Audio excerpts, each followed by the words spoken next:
एक बार सभी बच्चों का फिर से बहुत बहुत स्वागत है। इससे पहले हम लोग ओजोन को डिस्कस किया था, ओजोन के केमिकल एंड फिजिकल प्रॉपर्टीज़ को डिस्कस किया था और ओजोन के उपयोग को भी हम लोगों ने बहुत अच्छे से सीखा था। आज हम लोग एक नया टॉपिक स्टार्ट करते हैं जिसका नाम है सल्फर। सल्फर को स्टार्ट करते हैं। ये आपका हो जाएगा सल्फर।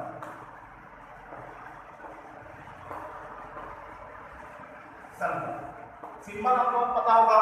सल्फर का जो सिंबल होता है, सल्फर को हम लोग एस से डिनोट करते हैं, एस से डिनोट करते हैं।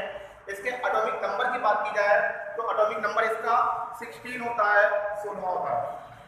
16 एटॉमिक नंबर सल्फर की बात करें तो ये 16 होता है। इलेक्ट्रॉनिक विन्यास करें 1s2 2s2 2p 6 3s2 और 3p 4। ये आपका इलेक्ट्रॉनिक कॉन्फ़िगरेशन हो जाएगा। इलेक्ट्रॉनिक विन्यास हमारा ये सल्फर का इस तरीके से होता है। ये सब चीज़ें आपको बेसिकली आती होंगी, ऐसा मुझे उम्मीद है आप लोगों से ये सब चीज़ें आपको आ रही होंगी। तो सल्फर में हम लोग अब बात करते हैं सल्फर के अपर रूपों की, क्योंकि ये आपके सिलेबस में दिया गया है। अब हम यहाँ पर कहेंगे सल्फर के अपर रूप, सल्फर के अपर रूप। सल्फर के अपर रूपों की हम लोग यहाँ पे बात करते हैं कि सल्फर के कौन कौन से अपर रूप पाए जाते हैं। तो बेसिकली अगर देखा जाए सल्फर के अपर रूपों की बात की जाए तो ये लगभग 4 प्रकार के अपर रूप सल्फर के पाए जाते हैं। वो कौन कौन से 4 प्रकार के अपर रूप हैं उनकी थोड़ी बात करते हैं। तो सबसे पहले बात करते हैं, सबसे पहले हमारा होता है रोम्बिक सल्फर। सबसे पहला हमारा होता है रोम्बिक सल्फर। दूसरा हमारा होता है मोनोक्लिनिक सल्फर। तीसरा हमारा होता है प्लास्टिक सल्फर और चौथा होता है कोलाइडल सल्फर। तो ये 4 प्रकार के हमारे सल्फर के अपर रूप होते हैं। चलिए इनको थोड़ा लिख लेते हैं। सबसे पहला हमारा हो जाएगा, सबसे पहले की बात की जाए तो ये हमारा हो जाएगा रोम्बिक, रोम्बिक सल्फर। ये पहला हमारा रोम्बिक सल्फर हो जाएगा। इस तरीके से दूसरा कौन सा हो जाएगा मोनोक्लिनिक, मोनोक्लिनिक, मोनोक्लिनिक सल्फर। और तीसरा हमारा हो जाएगा कोलाइडल, कोलाइडल सल्फर। और लास्ट हमारा कौन सा हो जाएगा प्लास्टिक सल्फर।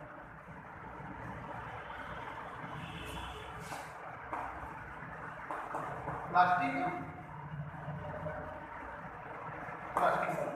ये हमारे 4 प्रकार के क्या होते हैं सल्फर के अपर रूप होते हैं। लेकिन अगर बेसिकली मुख्य रूप से देखा जाए तो मुख्य रूप से 2 ही अपर रूपों की हम लोग बात करते हैं। इसको हम लोग अल्फा भी बोल सकते हैं, इसको बीटा भी बोल सकते हैं, ठीक है। लेकिन मुख्य रूप से हम इन 2 की बात करते हैं, ये हमारे मुख्य रूप से होते हैं। तो मोनोक्लिनिक और रोम्बिक सल्फर ये हमारे मुख्य रूप से सल्फर के अपर रूप होते हैं। हालांकि ये 2 भी होते हैं, आपको चारों याद रखना है, मुख्य रूप से इनकी बात करते हैं। तो इनमें होता क्या है, इनकी अगर साधारण संरचना को देखा जाए तो फॉर्मूले को देखा जाए तो इन्हें जनरली दोनों को हम लोग S8 द्वारा रिप्रेजेंट करते हैं। हालांकि दोनों के स्ट्रक्चर की बात की जाए, दोनों के अरेंजमेंट की बात की जाए तो इनका अरेंजमेंट अलग अलग होता है, लेकिन इनको S8 द्वारा हम लोग रिप्रेजेंट करते हैं, ठीक है। ये बात आपको समझ में आई होगी। अब आगे हम लोग इसमें क्या देखते हैं, अब यदि हम इनको गर्म करें, किसको गर्म करते हैं, सबसे पहले हम लोग गर्म करेंगे रोम्बिक सल्फर को। रोम्बिक सल्फर को यदि हम 95.6 डिग्री सेल्सियस ताप पे गर्म करते हैं तो वह मोनोक्लिनिक में कन्वर्ट हो जाता है, और इसको यदि ठंडा करते हैं तो पुनः रोम्बिक सल्फर में ये कन्वर्ट हो जाता है। तो इसको हम लोग देख लेते हैं यहाँ पर।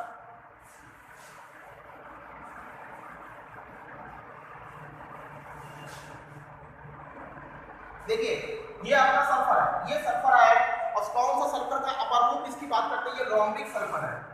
ये क्या है, ये हमारा रोम्बिक है, ये रोम्बिक सल्फर है। रोम्बिक सल्फर को हम लोग गर्म करते हैं 95.6 डिग्री सेल्सियस ताप पर। अब इसे गर्म करेंगे तो यहाँ मोनोक्लिनिक में कन्वर्ट हो जाएगा। यदि इसको हम ठंडा कर देंगे तो दोबारा फिर से ये कहाँ में कन्वर्ट हो जाएगा, एरोबिक में कन्वर्ट हो जाएगा। तो ये इनका प्रोसेस है अपर रूपों में। अब हम लोग सल्फर के कुछ यौगिकों की बात करते हैं। तो सल्फर के कुछ यौगिकों में सबसे पहले हम लोग सल्फर डाइऑक्साइड की बात करते हैं। सल्फर का एक यौगिक है सल्फर डाइऑक्साइड, जो कि इंपॉर्टेंट है आपके एग्जाम के लिए। तो हम लोग यहाँ पर सल्फर डाइऑक्साइड के बारे में थोड़ा डिस्कस करते हैं। तो बात करते हैं सल्फर डाइऑक्साइड।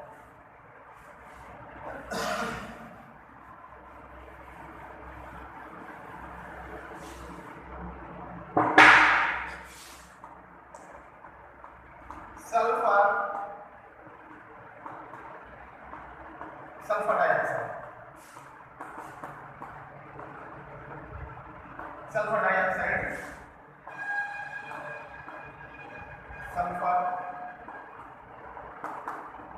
सल्फर डाइऑक्साइड मतलब SO2, सल्फर डाइऑक्साइड।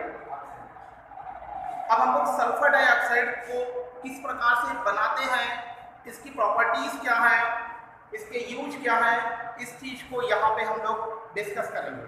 सबसे पहले सल्फर डाइऑक्साइड की बात करते हैं, इसको किस प्रकार से हम लोग बनाते हैं। तो सल्फर डाइऑक्साइड बेसिकली बनाने की विधि की बात करते हैं। इसमें प्रयोगशाला विधि की बात करते हैं हम लोग, प्रयोगशाला विधि।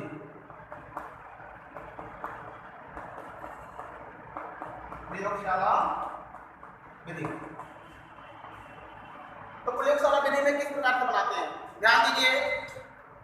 कॉपर के छीलन में या हम लोग कॉपर के छीलन में जब सल्फ्यूरिक अम्ल को मिलाया जाता है और मिला के गर्म किया जाता है, कॉपर के छीलन में जब सल्फ्यूरिक अम्ल को मिला के गर्म किया जाता है तो हमारे पास सल्फर डाइऑक्साइड गैस प्राप्त होती है। ठीक है, कैसे बनाते हैं चलिए इसको देखिए।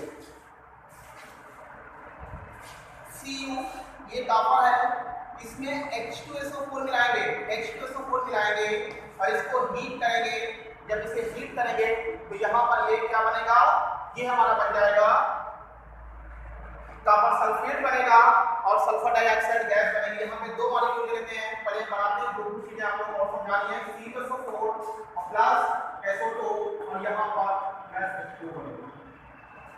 ये चीजें आपकी बनेगी, लेकिन यहाँ पर एक चीज और आपको बहुत अच्छे से समझनी होगी। यदि हम इस फाइनल रिएक्शन की बात करें, ये चीजें हैं, इसको बैलेंस कर लेते हैं। यहाँ पे 2 लगा लेंगे कि कॉपर सल्फेट ये बड़ा इस तरीके से बन जाएगा, 4 हाइड्रोजन हो जाएंगे, फिर यहाँ पे 2H2 हो जाएगा।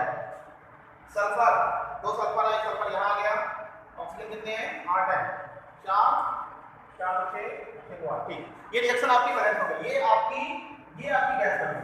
अब यहाँ पर एक चीज और आपको समझनी है, यहाँ से हम लोग इसको यहाँ लिखते हैं। अब आप लोग सोच रहे होंगे कि क्यों ना हम इसको ऐसे लिख सकते हैं, CuSO4 प्लस H2। यदि हम इसको यहाँ से 2 हटा दें तो ये भी तो बन सकता है। ऐसा नहीं होगा, क्यों नहीं होगा, देखिए आप लोगों ने इलेक्ट्रोकेमिकल सीरीज पढ़ी होगी। इलेक्ट्रोकेमिकल सीरीज में मैंने बताया था कि जो कुछ एसिड होते हैं वो मेटल से क्रिया करके हाइड्रोजन गैस देते हैं, क्योंकि जरूरी है हाइड्रोजन गैस देते हैं, दे भी रहा है और कॉपर मेटल है। लेकिन कॉपर क्या होता है, इलेक्ट्रोकेमिकल सीरीज में हाइड्रोजन से नीचे पाया जाता है। कॉपर इलेक्ट्रोकेमिकल सीरीज में हाइड्रोजन से नीचे पाया जाता है, इसलिए वह अम्ल में से हाइड्रोजन को विस्थापित नहीं कर पाता है, दुर्बल होता है। इसी के कारण ये रिएक्शन इस तरीके से नहीं होती है। तो ये हमारा SO2 गैस इस तरीके से बनाई जाती है, सल्फर डाइऑक्साइड गैस इस प्रकार से बनाते हैं। तो ये हमारा होगा। अब हम इसकी बात करते हैं, प्रयोगशाला विधि की किस तरीके से हमारा सल्फर डाइऑक्साइड गैस बनती है। अब इसका हम लोग एक डायग्राम के माध्यम से समझते हैं कि किस तरीके से ये हमारा गैस बनती है। तो हम लोग इसको एक डायग्राम के माध्यम से समझेंगे।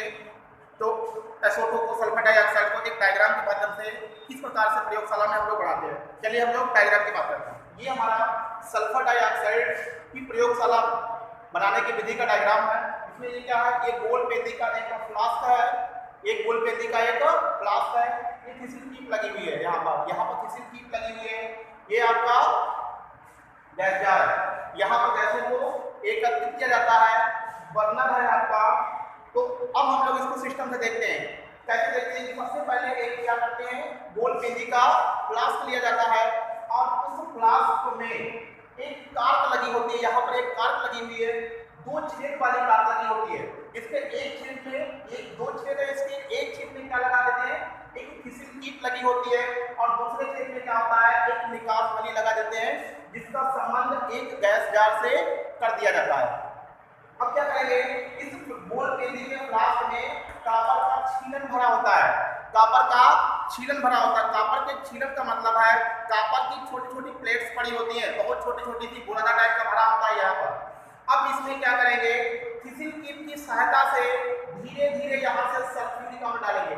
देख रहे हैं आप लोग, इसकी सहायता से धीरे धीरे इस फ्लास्क में सल्फ्यूरिक अम्ल डाला जाता है। और इसे कब तक डाला जाएगा, इसे जब तक डालते रहेंगे तब तक नली का निचला सिरा कंप्लीटली अम्ल में डिजॉल्व नहीं हो जाता है। आप देख रहे हैं ना, ये नली का निचला सिरा है, ये पूरी तरीके से इसमें डिजॉल्व है। इसे यहाँ डालेंगे। अब क्या करेंगे, अब इसे बर्नर की सहायता से धीरे धीरे गर्म करते हैं। ये बर्नर है, इसकी सहायता से धीरे धीरे गर्म करते हैं। जब इसे गर्म करेंगे, आप जानते हैं गर्म करेंगे, अभी हम लोगों ने रिएक्शन के माध्यम से देखा था, तो यहाँ पर सल्फर डाइऑक्साइड गैस बनने लगती है। जब ये सल्फर डाइऑक्साइड गैस बनेगी, यह सल्फर डाइऑक्साइड गैस यहाँ से होते हुए कहाँ आएगी, इस नली में धीरे धीरे आएगी और यहाँ से निकास नली से होते हुए एक गैस जार में एकत्र हो जाती है। और इस प्रकार से हम लोग प्रयोगशाला में सल्फर डाइऑक्साइड गैस का निर्माण करते हैं। तो आप लोग देख रहे हैं ना, यहाँ पर हम लोगों ने क्या किया, यहाँ पर कॉपर के छीलन में यहाँ पर H2SO4 प्रवाहित किया और इसे क्या कर दिया, इसे हीट कर दिया। जब इसे हीट करेंगे तो यहाँ पर आपका बन जाएगा CuSO4, कॉपर सल्फेट बन गया, यहाँ पर SO2 बनेगा प्लस H2। ये चीजें यहाँ पर 2H2 बनेगा, ये चीजें यहाँ पर ये SO2 यहाँ पर बनके आपकी तैयार हो गई है। ये हमारी प्रयोगशाला विधि थी। आपने समझा किस तरीके से प्रयोगशाला विधि में हम लोग SO2 का निर्माण करते हैं। अब आगे बात करते हैं सावधानियां। इसको बनाते समय कौन कौन सी सावधानियां हमको रखनी चाहिए, इनकी बात करते हैं। तो सबसे पहली बात है नंबर 1 पॉइंट। अब हम लोग सावधानियों की बात यहाँ पे करते हैं।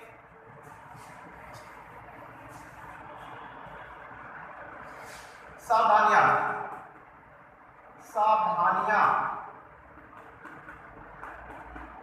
अब हम लोग सावधानियों की यहाँ पे बात करते हैं। तो सावधानियों में सबसे पहले क्या होगा, देखिए सावधानियों में हमारे पास जो उपकरण है, सावधानियों में देखते हैं जो उपकरण है वो पूर्ण रूप से वायु रोधी होना चाहिए।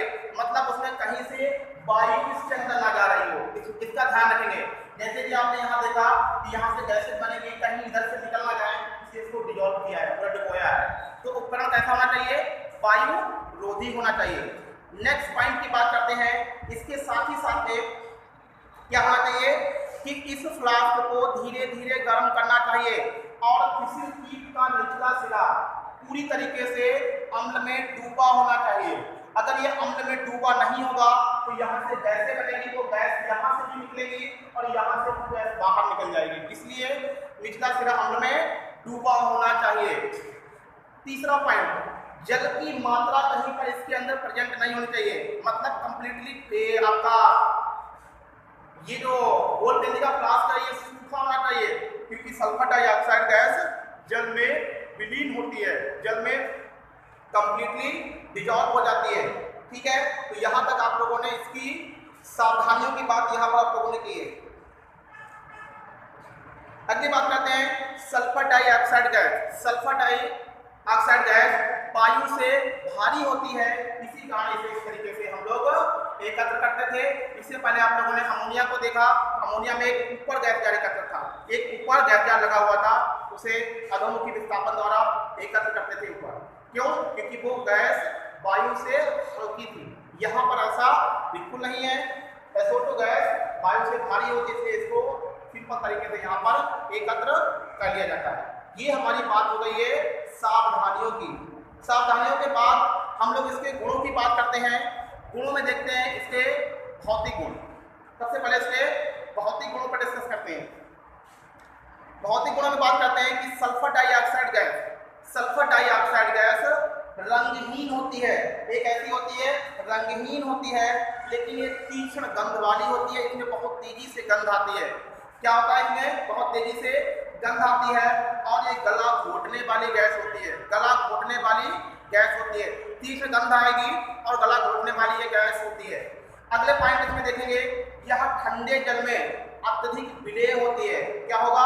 यह ठंडे जल में अत्यधिक विलेय होती है, डिजॉल्व हो जाएगी, लेकिन गर्म जल में इसकी विलेयता धीरे धीरे कम होती जाएगी। गर्म जल में इसकी विलेयता धीरे धीरे कम होती जाएगी। जल में डिजॉल्व होकर या जब ये जल में डिजॉल्व हो जाएगी तो इसका विलयन कैसा बनेगा? इसका विलयन अम्लीय विलयन बनेगा, जो नीले लिटमस पेपर को लाल कर देता है। आप लोगों ने देखा होगा सल्फ्यूरस अम्ल बनेगा, उसके बाद धीरे धीरे सल्फ्यूरिक अम्ल भी बन सकता है। यहाँ पर सल्फ्यूरस अम्ल बनेगा तो विलयन कैसा होगा? इसका विलयन अम्लीय होता है। तो ये इसके फिजिकल प्रॉपर्टीज हो गई हैं। अब नेक्स्ट हमारा हो जाएगा केमिकल प्रॉपर्टी। केमिकल प्रॉपर्टीज को हम लोग नेक्स्ट लेक्चर में डिस्कस करेंगे। आप लोग इसको बहुत अच्छे से पढ़िए, इसका डायग्राम बनाइए, वीडियो को बार बार देखिए, ये गैस आपके लिए बहुत ही इंपॉर्टेंट है। और इसके बाद कल हम लोग केमिकल प्रॉपर्टीज को डिस्कस करेंगे और इसके यूज को डिस्कस करेंगे। इसके बाद हमारे नेक्स्ट टॉपिक होंगे, उनके बाद हम लोग करेंगे। तो आज का लेक्चर यहीं पे फिनिश करते हैं। थैंक यू बेटा, बहुत बहुत आप लोगों का धन्यवाद।